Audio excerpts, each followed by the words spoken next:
అందరికీ నమస్కారం. మనం ఇప్పుడు మాట్లాడుకోబోయేది ఆగస్ట్ నెల ఫలితాలు. ఆగస్ట్ 2025 ద్వాదశ రాశుల వారికి ఎలా ఉందో చూద్దాము.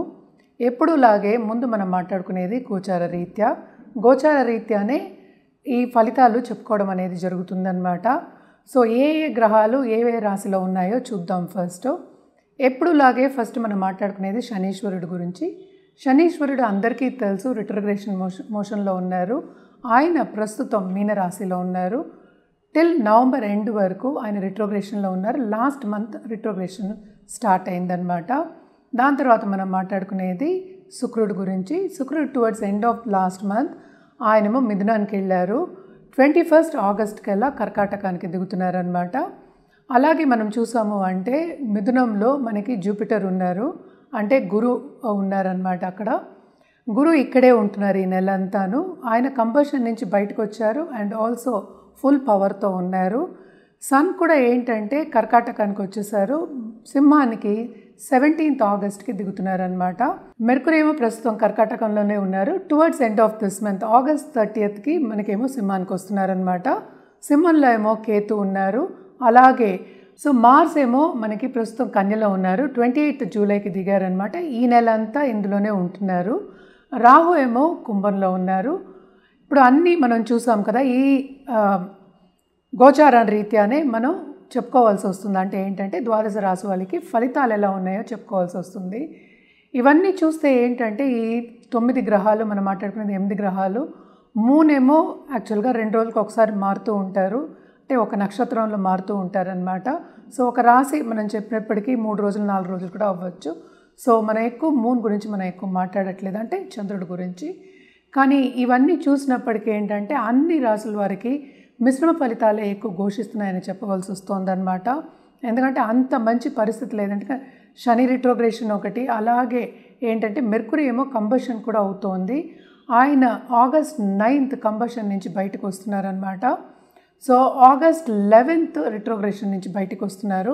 సో ఇవన్నీ చూసినప్పటికీ కొంతవరకు ఏంటంటే అన్ని రాసుల వారికి మిశ్రమ ఫలితాలు ఘోషిస్తున్నాయి. అంటే కొన్ని ఇబ్బందులు తప్పవు, అలాగే కొన్ని రాసుల వారికి చాలా బాగుంటుందని చెప్పడం జరుగుతోంది. రెమెడియల్ మెషర్స్ కింద మనం ఎప్పటికైనా శక్తి పూజలు చేసే వాళ్ళకి నేను చెప్తూ ఉంటాను. అన్ని నెలల్లోనూ శక్తి పూజలు చేసే వాళ్ళకి మనం ఎక్కువ చెప్పవలసింది ఏమీ లేదు, కంటిన్యూ చేయొచ్చు. కానీ జనరల్గా ఫలితాలు చేయాలి అంటే కనుక తప్పక నవగ్రహ స్తోత్రాలు కానీ నవగ్రహ హోమాలు కానీ చేయడం అనేది మంచిది. అలాగే రాహుకేతు పూజలు చేయడం ఇంకా మంచిదన్నమాట. ఎందుకని అంటే రాహుకేతు ఎప్పటికైనా ఇబ్బంది పెడుతూ ఉంటారు.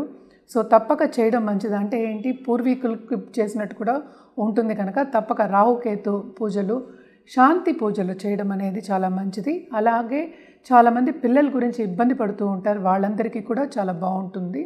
అండ్ ఆల్సో మార్స్ ఏంటంటే ప్రస్తుతం మనకి కన్యలో ఉన్నారు. ఆయనకు కూడా ఏంటంటే ఇంటర్పర్సనల్ రిలేషన్షిప్స్ గురించి మనం ఎక్కువ మాట్లాడుకుంటూ ఉంటాం. అంటే దాంపత్య జీవితం అనుకోండి, అది కూడా ఏంటంటే మీకు అనుకూలంగా ఉండాలి ఈ నెల అంతా. అంటే తప్పక కుజుడు కూడా చేయడం అనేది చాలా మంచిది. ఇవన్నీ ఏంటంటే మనం జనరల్గా మాట్లాడుకుంటున్నాము.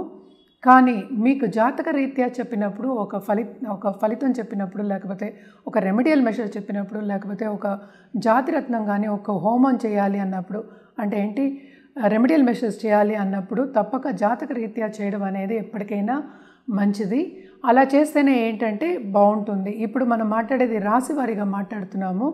రాశివారీగా అంటే చాలామంది ఒక్కొక్క రాశిలో మిలియన్స్ ఆఫ్ పీపుల్ ఉంటూ ఉంటారు. సో కాంబినేషన్స్ చూసుకుని మాట్లాడడం అనేది మంచిది. రాశి అనేది మనం మాట్లాడుకునేది ఒకటే, అంటే చంద్రుడు ఎక్కడున్నాడో దాన్ని రాశి అంటాం కనుక రాశి వారిగా మాట్లాడుకునే దానికన్నా మొత్తం జాతక రీత్యా పరిశీలించుకుని ఒక రెమెడియల్ మెషర్స్ చేయడం అనేది చాలా మంచిది. అంటే ఏంటి, ఏం చేయాలి అనేది, మీకు ఏం కావాలి అనేది చూసి కూడా జాతక రీత్యా చెప్పడం అనేది జరుగుతుందన్నమాట.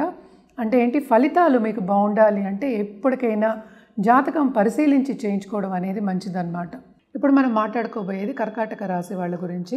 కర్కాటక రాశి వాళ్ళకి తప్పక second half of this month నుంచి చాలా బాగుంటుందని చెప్పాలి. ఏంటంటే ఆల్మోస్ట్ శని మనకి తెలుసు రిట్రోగ్రేషన్లో ఉన్నారు. ఆయన 8th హౌస్ని చూసినట్టే ఉంటుంది.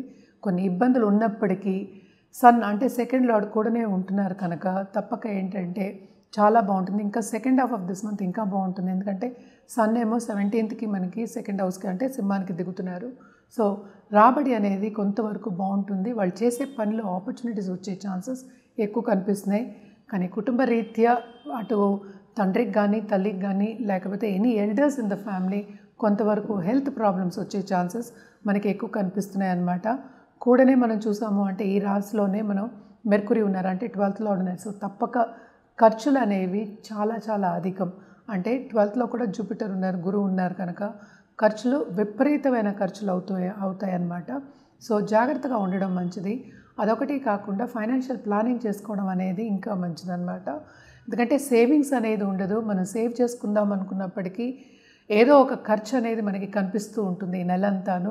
సో ఖర్చులు దగ్గర వీళ్ళు జాగ్రత్తగా ఉండడం అనేది వీళ్ళకి సూచన అన్నమాట.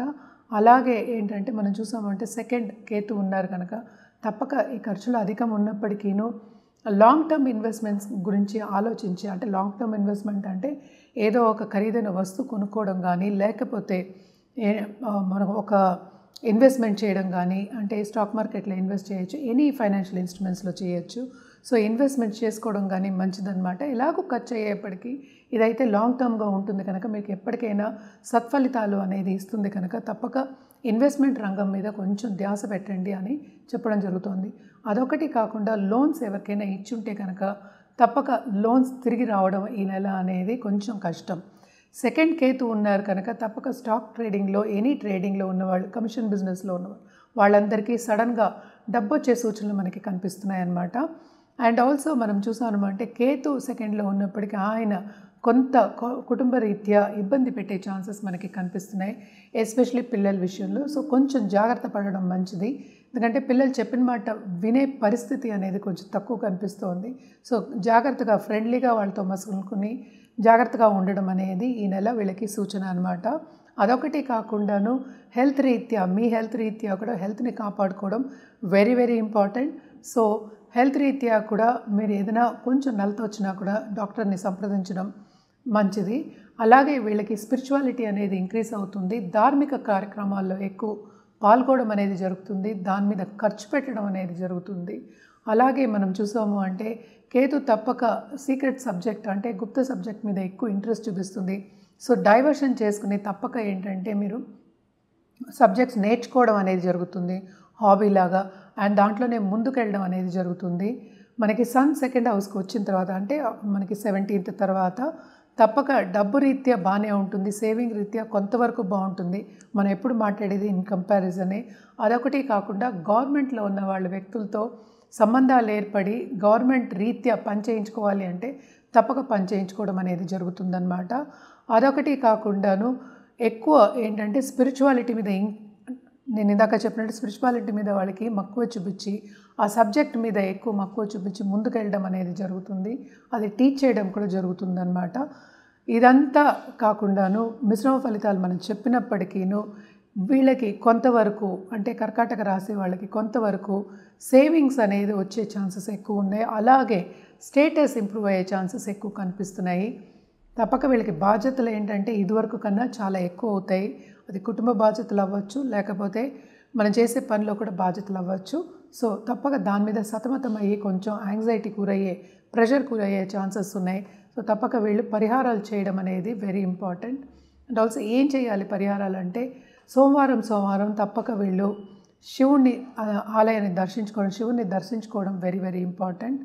శక్తి రూపేణ ఒక శివుణ్ణి పటం పెట్టుకుని, ఒక కుటుంబ రూపేణ పెట్టుకుని నిత్యం ఇంట్లో పూజించుకోవడం కూడా చాలా మంచిది. శివ పంచాక్షరి చదువుకోండి, ఇంకా మంచిదన్నమాట.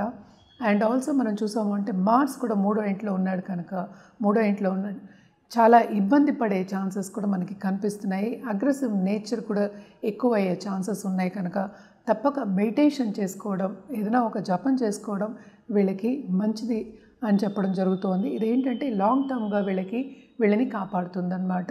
ఇది మనం మాట్లాడుకునేది షార్ట్ టర్మే. సో లాంగ్ టర్మ్గా కావాలంటే తప్పక జాతకం పరిశీలించుకోవాల్సిందే.